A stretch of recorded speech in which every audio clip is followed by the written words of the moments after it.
Bonjour à tous et bienvenue à la Blablathèque de la médiathèque du Tuy de l'Oison. Moi, c'est Louisa, la bibliothécaire de la médiathèque Jean d'Ormesson. Et pour ce nouvel épisode, nous recevons Thierry Lemarchand, qui fait partie de l'équipe des bénévoles au sein de notre médiathèque. Bonjour Thierry. Bonjour Louisa. Merci à toi d'être là avec nous. Avec plaisir. Gentil. Merci d'avoir répondu à notre demande. Peux-tu te présenter, s'il te plaît, pour notre public ? Donc Thierry Lemarchand, retraité, ancien sapeur-pompier professionnel à Rouen, Wow. c'est le maritime. J'occupe différentes fonctions, aussi bien au niveau de la commune que puisque je suis adjoint, avec quelques responsabilités. Je suis aussi président d'une association de danse sur la commune de Beauroger, juste à côté de chez nous. D'accord. Je suis bénévole à la médiathèque, tu l'as dit. J'occupe aussi des fonctions au sein du comité des fêtes de Thuy-Simé. Et puis voilà, je donne des coups de main à droite, à gauche. Waouh. Pas mal, hein. Pour un retraité, je trouve quand même, tu en fais des choses. À quel moment tu te reposes ? Faut que tu demandes à Dominique, à ma femme. Je lui poserai la question à un autre épisode, peut-être, j'espère. Et maintenant, on va aller un peu plus en profondeur. Est-ce que tu peux me dire quel est ton rôle au sein de ton bénévolat à la médiathèque, parmi toutes ces choses que tu fais ?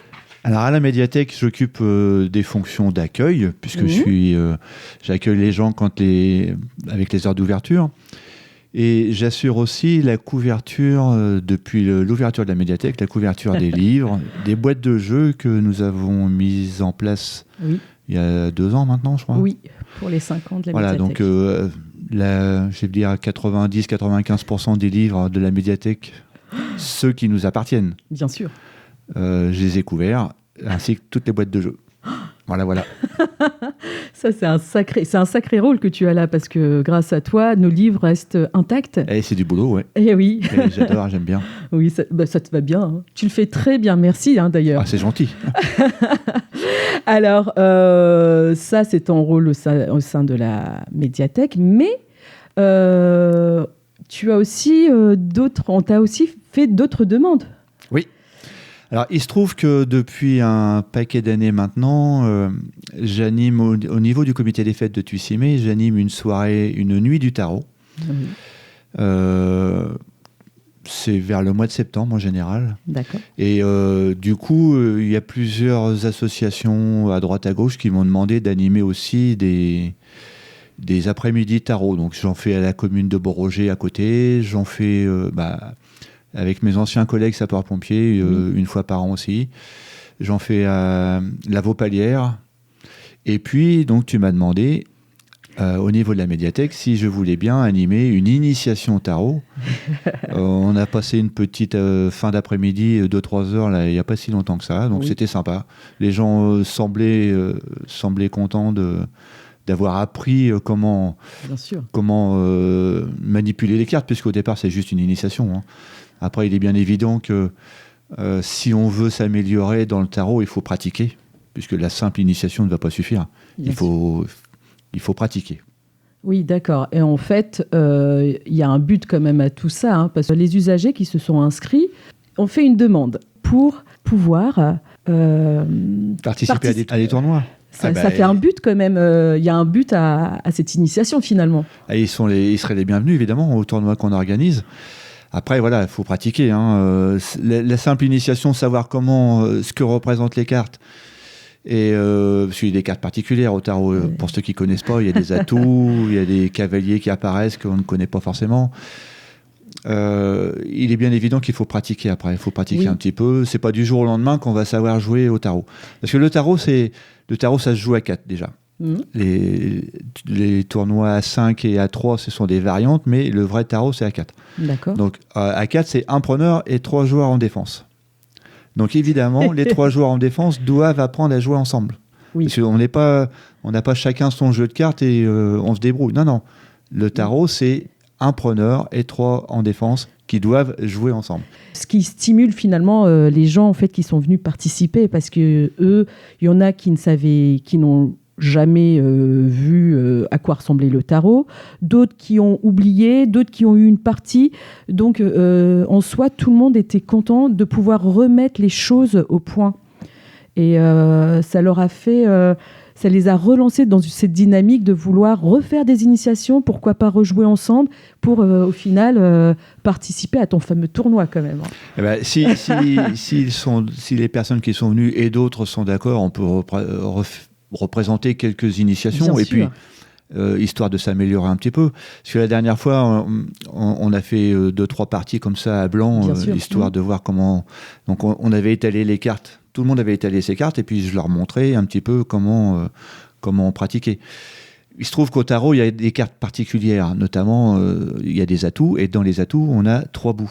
Et en fonction du nombre de bouts qu'on a à la fin de la partie, c'est là qu'intervient le nombre de points à faire à la suite. Oui. Bon, c'est un petit peu particulier, je ne vais pas rentrer dans les détails. Ah bah oui, sinon là, ça y est, sinon on n'en finira pas. Non, c'est sûr. Mais voilà, c'est sympa. Et puis, c'était très convivial, ça, il n'y a pas à dire. Ouais, les gens se sont semblent avoir aimé. Oui, on en reparle de temps en temps aussi. Et c'est très agréable. En tout cas, je suis vraiment ravie de t'avoir lancé sur ce genre d'initiation, parce qu'il y a eu une demande quand même. Eh ben, je suis à ta disposition si tu veux faire différentes et peut-être, soirées. Est-ce qu'il y a d'autres que le tarot, ou on reste essentiellement sur le tarot, parce que là, on est parti sur quelque chose de... Alors, moi, il se trouve que j'anime aussi, par le biais du comité des fêtes, une fois par mois, un tournoi de manille. Oui. Alors ça, c'est des cartes, 32 cartes très classiques. Et là, on en a fait un hier. Il y avait, ils étaient 46 joueurs à venir. Ah oui. Donc, ce sont principalement des joueurs de Bourget qui viennent très régulièrement chez nous. C'est ton fan club, quoi. Oui. Donc, bon, après, la manille, c'est très facile. Ça n'a rien à voir avec le tarot. C'est carrément autre chose. Ah, alors, si c'est plus facile... Bon. Alors, à voir pour les prochaines demandes. J'espère pouvoir aussi te demander ça. Moi, je suis plus spécialisé dans le tarot que la manille. Oui. Bon, en plus, j'ai envie de te dire, avec l'organisation que tu as... faut trouver des créneaux horaires. Voilà, c'est ça. Bon, en tout cas, donc, juste une dernière question. Comment fait-on pour te contacter ou contacter ton association pour les personnes qui cherchent justement à participer à ce genre d'activité Alors, le tournoi de tarot que j'organise une fois par an à Tuissimé, donc c'est par le biais du comité des fêtes. Donc, on peut nous contacter par le comité des fêtes. Après, il y a des publications qui sont faites au niveau de la mairie. C'est Ludo qui gère tout ça derrière, au niveau de la com. Voilà. Après, mon numéro de téléphone, il commence à être connu un petit peu partout. J'ai une boîte mail aussi. C'est très facile à nous contacter pour les gens qui le souhaitent. D'accord. Ils peuvent même passer par la médiathèque. Ils peuvent passer par la médiathèque ou par la mairie. Après, les gens nous les redirigent vers nous sans aucun problème. Voilà, d'accord. Bon, écoute, Thierry, je te remercie. Merci beaucoup pour ce partage. C'était un plaisir. Merci. Et puis, on espère te retrouver bientôt pour d'autres initiations. Et nous, on se dit à très vite pour un nouveau numéro. C'était la Blablatech, des voix, des idées et l'envie de partager.